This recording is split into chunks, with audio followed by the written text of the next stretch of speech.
Bonjour à tous et bienvenue pour cette nouvelle vidéo. Après un printemps de classiques explosifs avec plusieurs courses qui resteront dans nos mémoires pour un long moment, place au premier grand tour de l'année avec le Giro d'Italia, une course que j'apprécie tout particulièrement. Et cette année, en l'absence de Pogacar pour défendre sa couronne, la course au maillot rose risque d'être particulièrement intéressante. Mais avant de parler plus en détail des acteurs qui vont animer le mois de mai, place à la présentation du parcours.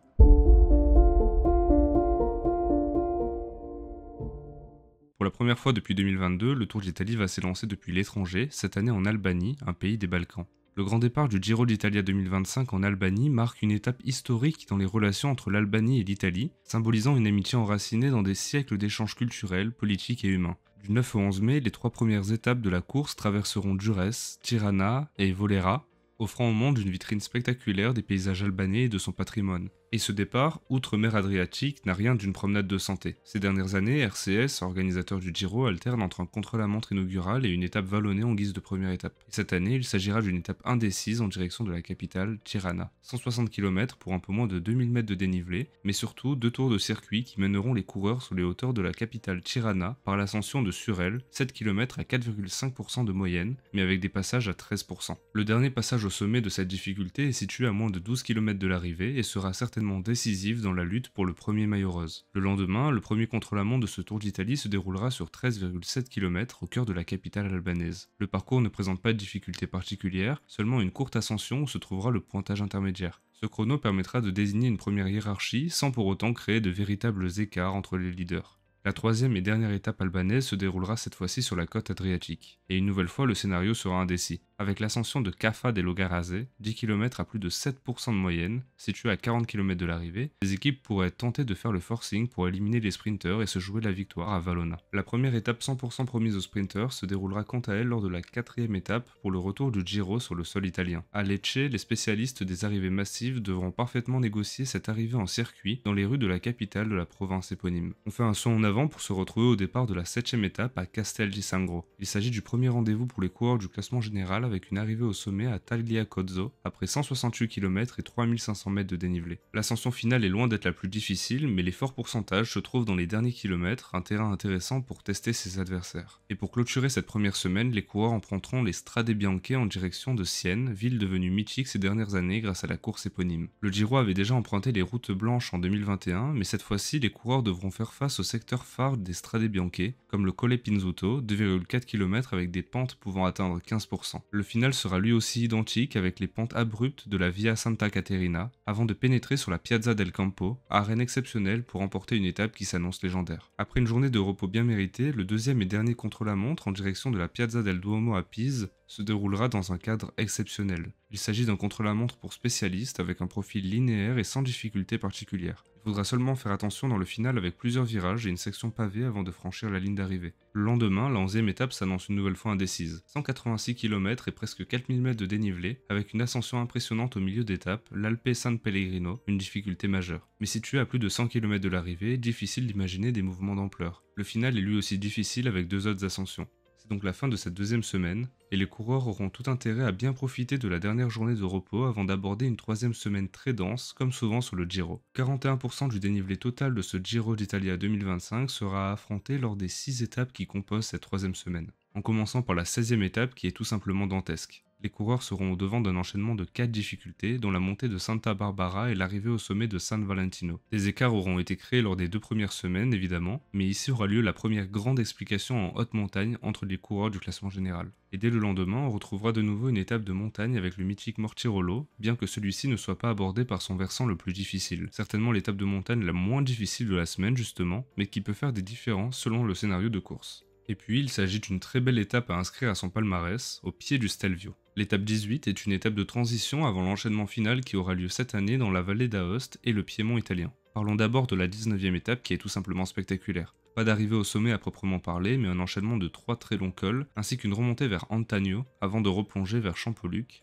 lieu d'arrivée de cette étape de haute montagne au cœur du massif du Mont Rose. Et nous arrivons donc à cette 20e étape qui est l'étape que j'attends le plus de ce Tour d'Italie. Pour une raison simple, quand le Giro passe au Colle delle Finestre, il s'agit d'un événement immanquable. Cette ascension atypique, pour ses pourcentages réguliers autour des 9%, ses nombreux virages, 45 au total, et surtout par sa route empierrée sur les 9 derniers kilomètres et mythique à tous les niveaux. Il s'agit de l'ascension la plus difficile de ce Tour d'Italie, et elle intervient à la veille de l'arrivée à Rome. Avec ses 2178 mètres d'altitude, il s'agira également de la Cima Coppi, le col le plus haut franchi lors de cette édition. Le dernier passage du Tour d'Italie dans ce col est encore dans toutes les mémoires avec l'attaque de Christopher Froome à plus de 80 km de l'arrivée. Au soir de ce samedi 31 mai, on saura qui succédera au palmarès du Giro à Tadej Pogačar. Mais alors, qui sont les prétendants à la victoire cette année? Deux noms sortent du lot et ont déjà eu l'occasion de se croiser en ce début de saison. Il s'agit de Primoz Roglic et Juan Ayuso. C'était sur le Tour de Catalogne et après une semaine d'affrontement, la roue a tourné en la faveur de Primoz Roglic qui a réalisé un beau numéro lors de l'ultime étape à Barcelone. Le Slovène remporte là son deuxième Tour de Catalogne après 2023, année durant laquelle il avait également remporté le Tour d'Italie.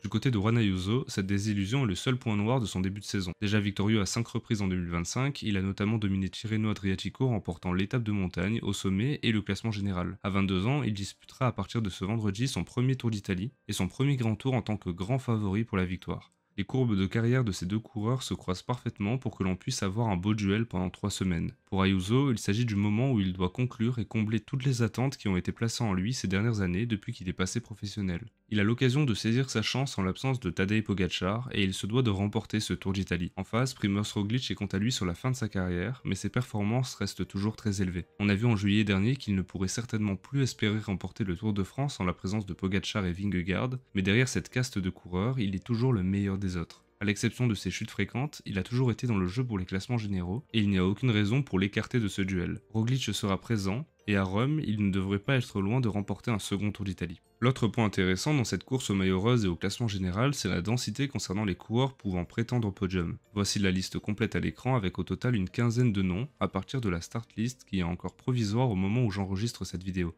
Je ne vais pas pouvoir parler de tout le monde, mais je vais brosser le portrait de 5 d'entre eux pour vous donner les clés de compréhension d'une bataille qui va être très intéressante à suivre. Et dans un premier temps, j'ai envie de parler de Richard Carapaz. L'Équatorien ne réalise pas un grand début de saison, mais j'ai envie de dire comme à son habitude. Il a rarement performé avant ses grands objectifs ces dernières années. Il revient sur le Giro après 2 ans d'absence et des performances en dents de scie. Mais il est revenu à un très bon niveau en 2024 avec une victoire et le maillot à pois sur le Tour de France avant de terminer 4ème au classement général de la Vuelta. Récemment, il a donné une interview où il disait venir sur le Giro pour la victoire finale. Et même s'il semble un cran en dessous de Roglic et Ayuso, il sera à suivre dans la course au podium et pourquoi pas rêver plus haut. Le duo Bernal-Arensman constitue mon deuxième pôle de coureurs à suivre pour le classement général. Le duo de l'équipe Ineos arrive en forme avec des véritables ambitions. C'est notamment le cas d'Arensman qui a réalisé une super semaine sur le Tour des Alpes, seulement battu par un immense Michael Storer. Concernant Egan Bernal, il semble être revenu à un très bon niveau et malgré quelques contretemps dans sa préparation, notamment une chute sur la Classica Raen où il s'est cassé la clavicule, le Colombien revient sur les routes d'un grand tour qu'il a remporté en 2021. Chez Lidl Trek, le leader pour le classement général cette année sera Giulio Ciccone. Il arrive sur son tour national avec une attitude différente que ces dernières années. Il n'a pas déclaré viser un objectif précis avant le départ, mais il semble en grande forme, sa victoire sur le Tour des Alpes en étant une preuve. Il a également travaillé l'exercice du contre-la-montre qui lui avait coûté une place dans le top 10 lors du dernier Tour de France. Il sera selon moi dans la lutte pour le top 5 et pourquoi pas viser le podium. Et puis, on retrouve deux nouveaux prétendants pour le classement général depuis l'an dernier en la présence de Michael Storer et Derek Guy. Deux coureurs avec des qualités différentes mais qui semblent arriver à maturité pour jouer les premiers rôles au classement général de ce Giro. Ils ont tous deux terminé dans le top 10 du dernier grand tour auquel ils ont participé, sur le Giro l'an dernier pour Storer et sur le Tour de France pour le Canadien. Et puis, ils ont réalisé tous deux un excellent début de saison qui leur permet d'aborder dans les meilleures conditions le premier grand tour de l'année. Voilà pour le grand panorama des prétendants au classement général. La course risque d'être très intéressante à suivre sur ce plan. Mais il reste un dernier point dont j'ai envie de vous parler, et il concerne les coureurs qui vont animer la course pour aller chercher des victoires d'étape. Et cette année, il y a une vague de nouveaux coureurs qui vont disputer pour la première fois le Tour d'Italie, ce qui va rendre ces 3 semaines particulièrement intéressantes. Je parle évidemment ici de Wout van Aert qui aura certainement un rôle très libre au sein de cette Visma Lease Bike qui s'aligne au départ avec Olaf Koy pour les sprints et Simon Yates pour le général.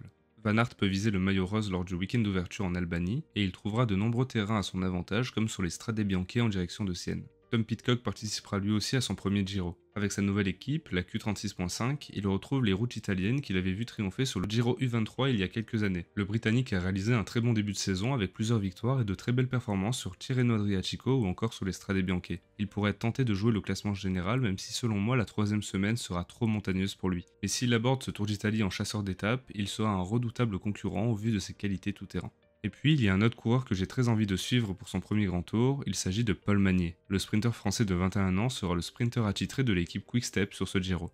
Il a réalisé un très bon début de saison et il essaiera de remporter un succès d'ampleur face à une concurrence qui s'annonce très relevée. Olaf Koy, Mats Pedersen ou encore Caden Groves. Merci d'être resté jusqu'au bout de cette vidéo. Ce n'est pas évident d'aborder tous les angles d'un grand tour dans une vidéo de ce genre, et je n'ai pas fait le tour de tous les sujets évidemment. Mais j'espère que celle-ci vous aura permis de rentrer à 100% dans la hype de ce Giro d'Italia qui m'intéresse particulièrement. N'hésitez pas à me donner vos favoris en commentaire et à bientôt!